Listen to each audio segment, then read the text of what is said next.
Hello, my name is Carl Surrey and this is a video tutorial for two Facebook groups, Fans of Serif Software and the Affinity Designer and Photo group. I was recently asked whether I could convert this Photoshop tutorial, which is by Blue Lightning TV, and this tutorial is to make a mosaic effect of the image that the person in the video used, and they said could I recreate this in Affinity Photo.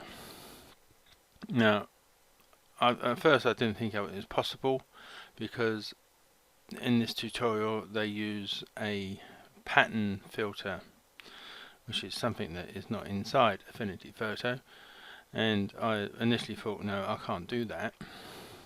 But then I sort of sat down and thought about it a little while, and I thought there might be a workaround, and so I had a go, and I started with this image, and then I was able to make this image. It's probably not as good as the Photoshop version, but it was as close as I could get. Now this was, if I zoom in here, this was made with the circles like the one in the Photoshop tutorial, and then on my second attempt I tried this picture, and again I used circles, and I thought, well, are you restricted to just using circles? Will other shapes work? So I tried the same picture, but this time I used triangles. And this last attempt I tried different shapes combined. I think I just used the circle, the donut shape, the star, and then the triangle, and then just repeated. So you're not restricted to one pattern shape, but I think in 9 times out of 10 the circle is probably the best way to go, because it does show up better in the finished picture, I think. So let me shut down some of this pictures, and I'll be back in a little while. Now before I jump in and start the tutorial properly, I do want to show you this next practice attempt I tried, because I wanted to see whether I could do sort of an image other than a portrait. And in this tiger picture, if I zoom in, as you can see, I used the cog shape for this one. Now the difference with this one is all the other images I tried, I did at 25 pixels of pixelation. This one didn't work at 25 pixels. It just sort of became a load of blobs that you couldn't distinguish it was a tiger at all. So this one I did at, I think it was 10 pixels. Now the important thing here is whatever pixel size you pixelate the image is important to the size of the shape that you use. So I will come to that a bit later, but I just wanted to show you this picture to explain why there was a difference. The difference between how much you pixelate the image is important to a bit later on. So let me shut this picture down, and I'm going to use the same image that I started with when I first tried this. Now this and all the images that you've seen so far I've got from Pixabay.com, and I will add a link to this particular picture. If you want any of the other ones, you can ask me for it, or you can just have a look on Pixabay.com. So the first thing I've got to do is I'm going to crop it first of all, because I don't necessarily want all of this.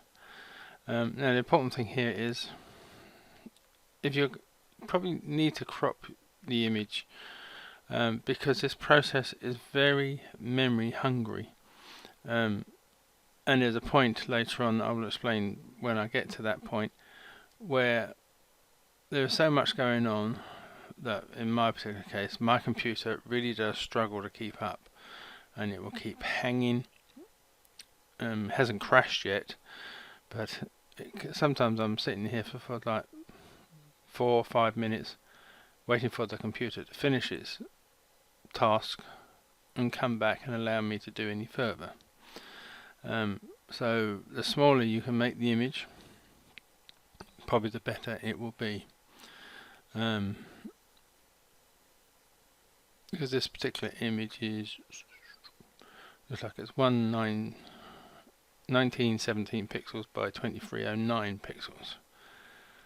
So the less you can pixels you have within an image at the start, the better and easier it might make your computer being able to keep up with things.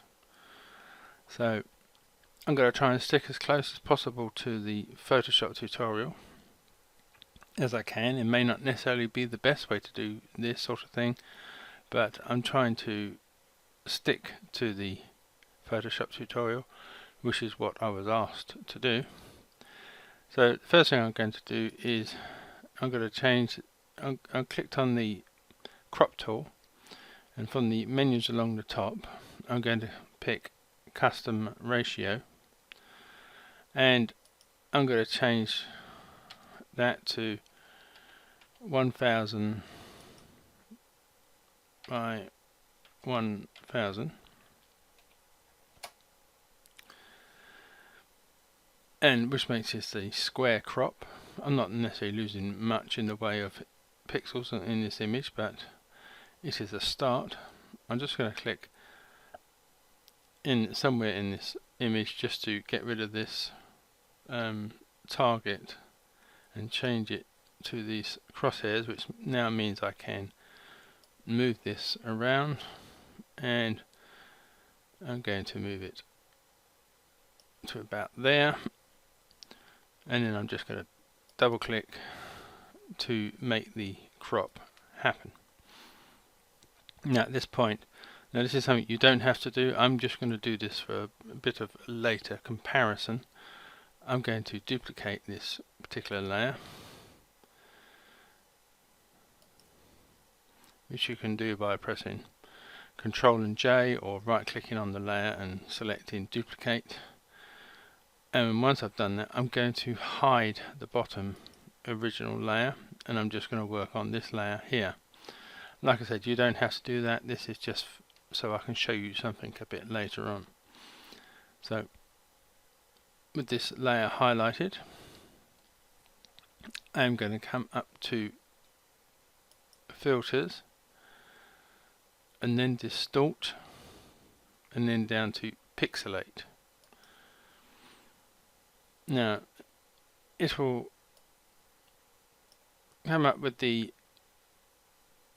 quantistation, I don't know quite how you pronounce that, but set at 1, which is how the picture is. And if you move the slider, it will pixelate quite a lot, or just a little bit. Now I've found if you go much above, say 25, it does start to not look like the picture that we are after. So I've found that working around the 20 mark is probably best, and it's also easier to click in this box here and put in the number you want, and you can keep altering it until you get where you want to be. Now because the ratio I set on this was 1000 by 1000, I also think it's better to sort of try and stick to figures that will divide into that setting. So 20, anything that ends in a 5 or a 0 or an even number should fit quite well into that size. So this time I'm going to try it on 20. Now the size that you pick for this pixelated filter, you need to sort of remember that, because we're going to use that for the next part. I'm going to click apply here, and if I zoom in, let's go up to this corner here, as you can see this is now divided into 20 by 20 pixel squares. Let me zoom out again. So now I want to make a new document. So I'll come to File and New, and I'm going to make this 20 by 20 pixels, which was the size that I set this particular picture at, and I'm going to leave this on 72 pixels DPI. I'm not 100% certain whether it will make that much difference whether I change that, so I'm going to leave that on 72 and then just click OK. So now you need to decide what shape you want to put into this, and I will go back to the ellipse. Like I said in the introduction to this, you could use, hearts or the cog or any of these, whichever one you want to try, but I'm going to stick with the ellipse, and I'm going to bring the cursor up to the very top left hand corner. I'm going to hold down the shift key, so that will keep it in a perfect circle, and then I'm going to click and hold down the left mouse button and drag it down to the corner over here,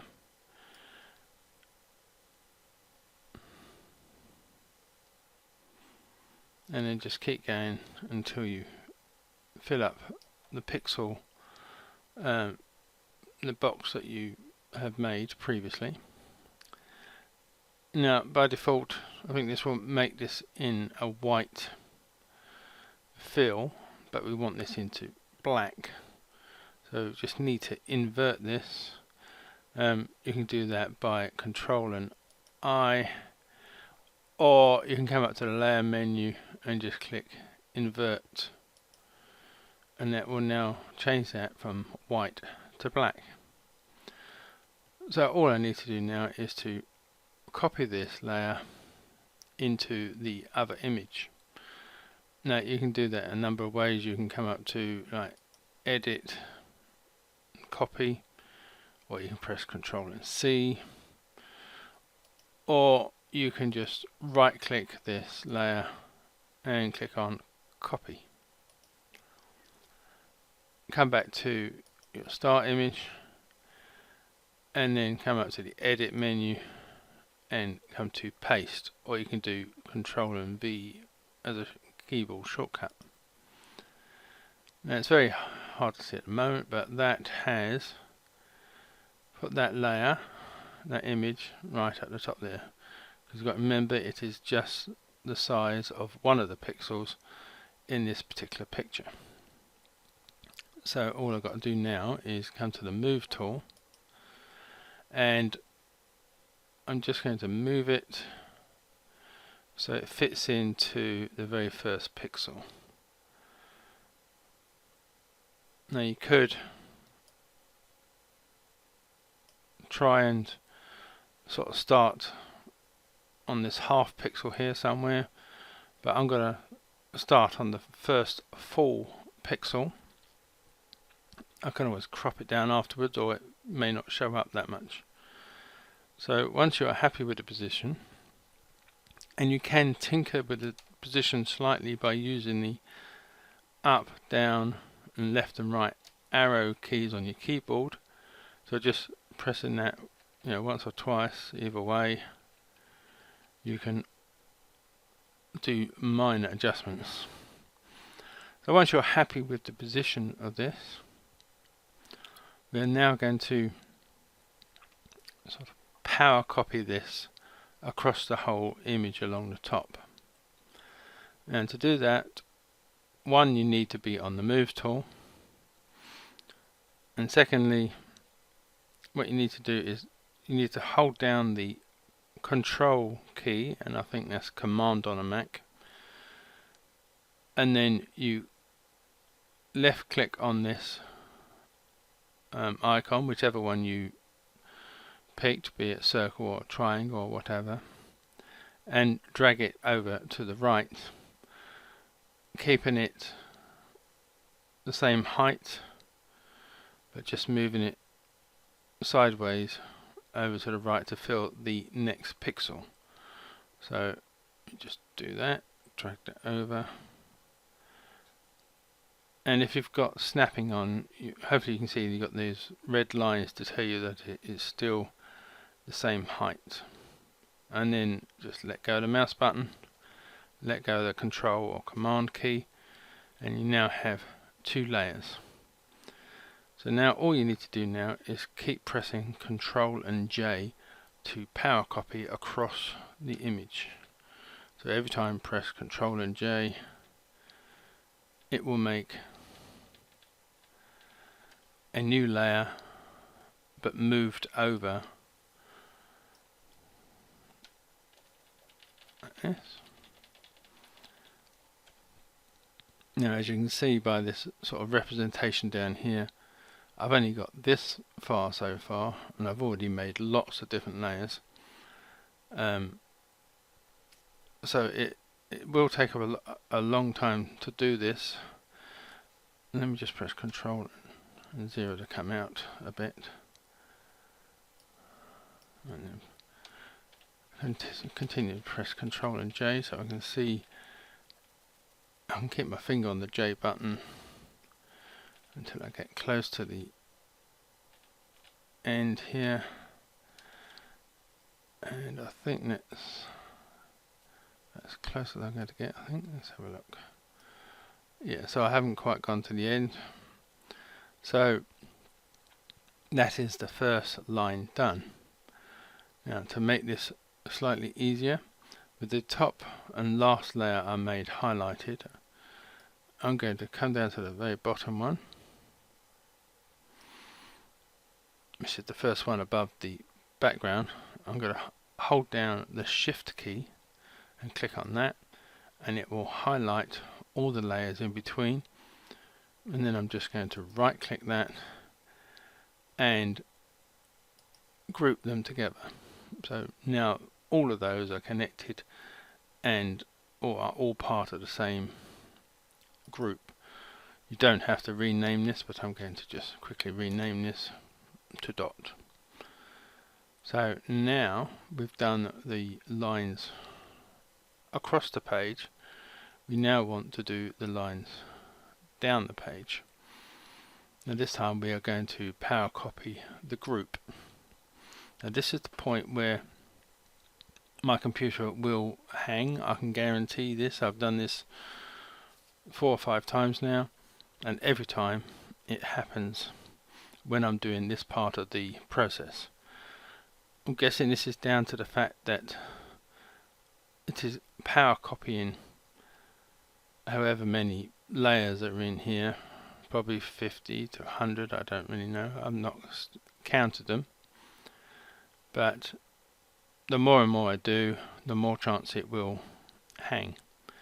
So if it does happen, I will probably pause the recording, carry on doing the copying and come back to recording when I'm near the end, because you don't want to sit here watching my computer hanging. But I warn you that it happens on my computer, and unless you've got a power computer, I'm guessing this may happen to you as well.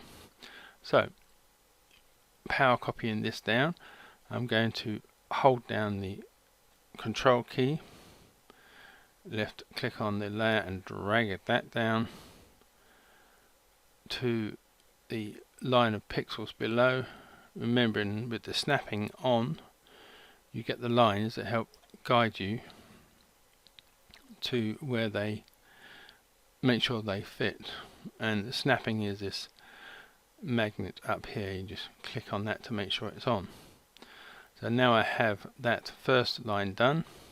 I can power copy by pressing Control and J, and as you can see, it is adding the group of dots.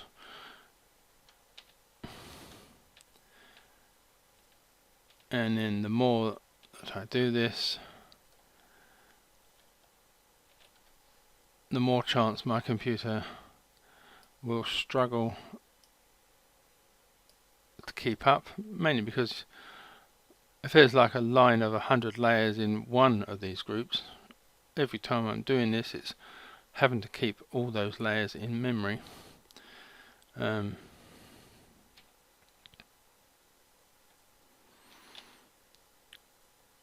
Because even now, those first few that I did, it did them quite quickly, but now it is slowing down. So I do 1, 2, 3, 4, 5 quite quickly. It is struggling to keep up with it. Hasn't actually properly hung yet, but it will do.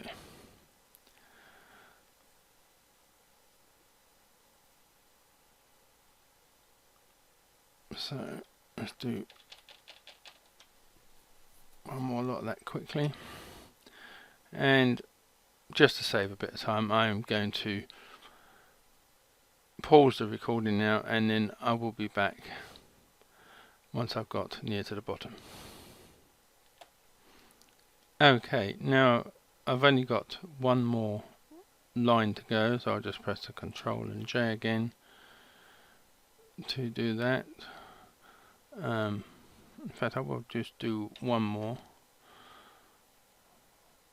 That's it. So now that I have all my lines of dots here, again, now it's decided to hang. Like I said, this is the first time it has happened while doing this process, but as you can see, it did hang. So with the top layer, or group I should say, highlighted, I'm going to come down to the bottom, press the Shift key and highlight all of those groups, and I'm going to group all those together now, and I'm just going to call this all dots. Again, you don't have to rename it. And what I'm going to do now is I'm going to zoom in, and this does work best if you can get a colourful area. Let's try this here. So as you can see, these are not necessarily still 100% fitting into the pixel, although I tried to get as close as I could, it's not quite. So I'm going to use the arrow keys just to nudge those into a better position within the pixels. Yeah, I think that's about as good as it's going to get. So once I'm happy with the position, I'll just press Ctrl and 0 to come out again. So now we are going to make the alterations to the dots, and to do this we are going to, let me come off the move tool so I can get rid of that blue line. So with the group with all the dots selected, click on the FX button, and I would suggest that you try all sorts of different settings to see which works for your particular taste and your particular image. I'm going to try and stick as close as possible to the Photoshop tutorial, but I would highly recommend you trying all different sorts of things. So the first thing I'm going to come to is the Bevel and Emboss. Click on the name to bring up the options and put a tick into that square next to the name to make that effect happen. And even already this is starting to look quite pretty much like what we wanted, but I'm going to change the type to inner. I'm going to leave the radius on 5, but I'm going to change the soften to 7, and I'm going to leave the azimuth at 135, but I'm going to change the elevation to 32.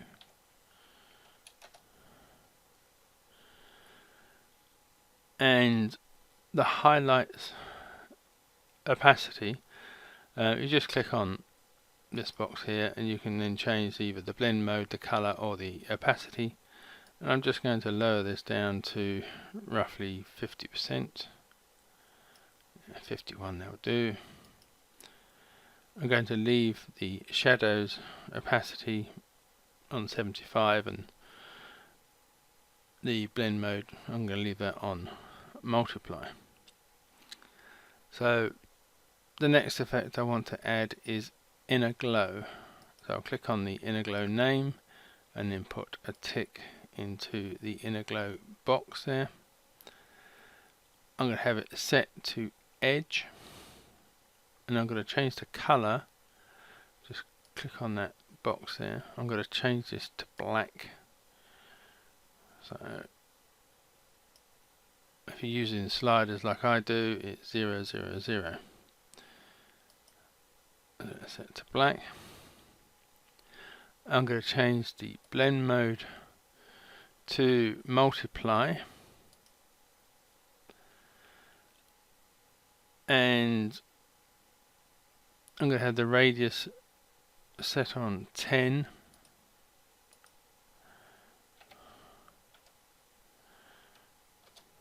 The intensity on 30,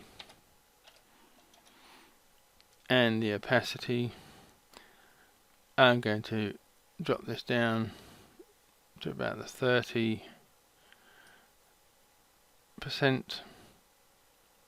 and that is the end of the alterations I'm going to make on this. And like I said, you could try all sorts of different effects to see which works for you, but I'll just close that down. And then the last thing I want to do is I want to boost up the vibrance of the colors in this image. So I'll just click on this icon here, this half black and white circle, and from the adjustment layers I'm going to pick Vibrance, and I'm just going to bump this right up to 100% to help bring out some of those colors in the background there. So that is pretty much that as far as that's concerned. I mean, this, if you want to sort of tone down this effect, you could click on the dots group and maybe just lower the opacity slightly, depending on what effect you're trying to get. This is at 70%. Yeah, so that's not too bad. So now I'm going to sort of come to why I made this duplicate layer here. This is to show you the difference between doing this on an image where you've pixelated it and on one where you haven't. Here we go, my computer's hanging again because there's a lot of stuff going on as far as layers and memory usage is concerned.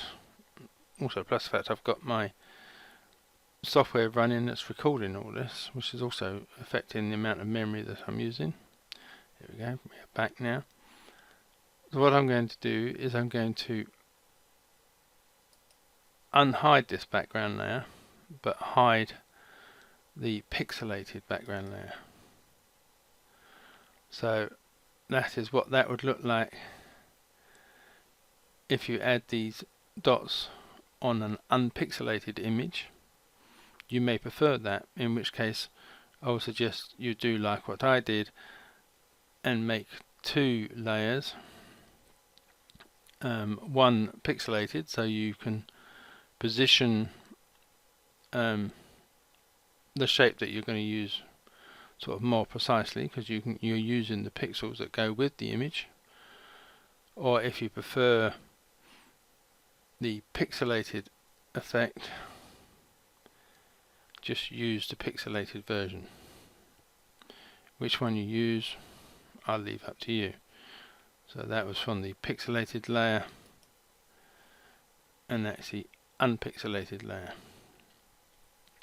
So really that is the end of the tutorial. I'm sorry that it's rather convoluted, but like I said, we don't have the pattern filter in Affinity Photo, so it does make this slightly harder. So all I'd need to do now would be to crop off these excess areas around the outside, which I didn't fill, and then save the image under a new name, and that would be that. So thank you for watching, and goodbye.